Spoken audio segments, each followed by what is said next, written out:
I think that he can severely injure that notion with making people go through a lot of economic pain right now because they voted directly on this issue, directly for relief. And if they don't see it, I think he could erode a lot of faith that Americans have in the Republicans, period. Look, I'm already seeing from companies warnings to their customers. New prices go into effect May 15th. New prices go into effect May 30th. So right at this moment, we're not even there yet, but it's coming very, very quickly. Prices are going up for sure.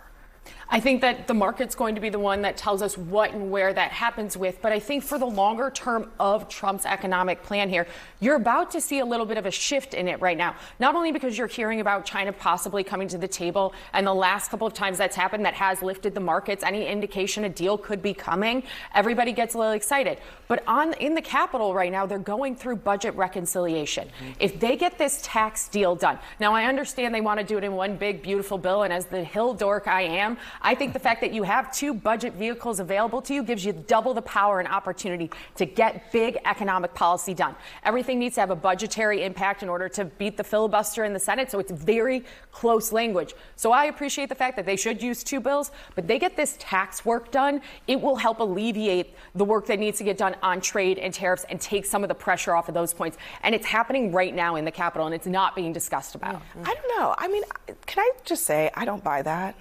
Oh, I don't buy. I'm confused. Which No, part? I don't buy part? the idea that tax cuts, which are generally going to be future facing, are going to alleviate the pressure on American pocketbooks, which they will start feeling as soon as this summer. Well, and so that's my issue, is that I think that that's a very good, like, theoretical, like, Washington talking point.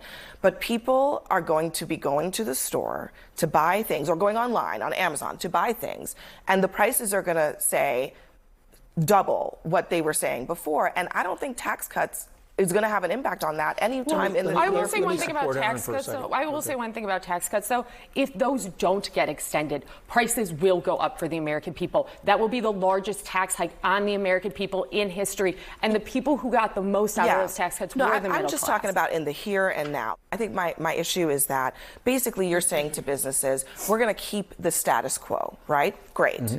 But they're also still getting slapped across the face with tariffs that are hitting their profits. I think what you're and talking then on about, top of that, the regressiveness of the tariffs is going to hurt consumers. But I think you're making a sort of macro point where if this happens on the Hill, it will have an impact that could affect the whole economy in a positive way. And the other thing is a micro impact in my home, right? I'm going to feel it in my wallet. I'm going to feel it in my home. I'm going to feel it in my bank account, my retirement accounts, my gas tanks. I think both can be true. Yeah, but the I one say that voters matters the most. Well, sure. Right? Like, for midterms. These tariffs are going to stick? You think they're going to stick? I do. I think he's so he's so stubborn on this, and he's wanted this for so long. He's ignored so many economists. He's ignored the whole of the Republican Party that used to be against this. He has to see it through now. I don't think he's going to back away. I think it might go down. It may not be 145, but I think even, let's say it's 75%. That's still a lot. That's still huge. That's a huge tax increase. I'm going to say something pretty elementary here. But when I think about all of this stuff, I think about like a gym or like Weight Watchers or Jenny Craig. Let me tell you what I mean. Oh, boy. All right. Okay. So when they want to sell you on something, just listen. When they want to sell you on something, they sell you on pass me the donuts while he's saying this? And before and an after, right?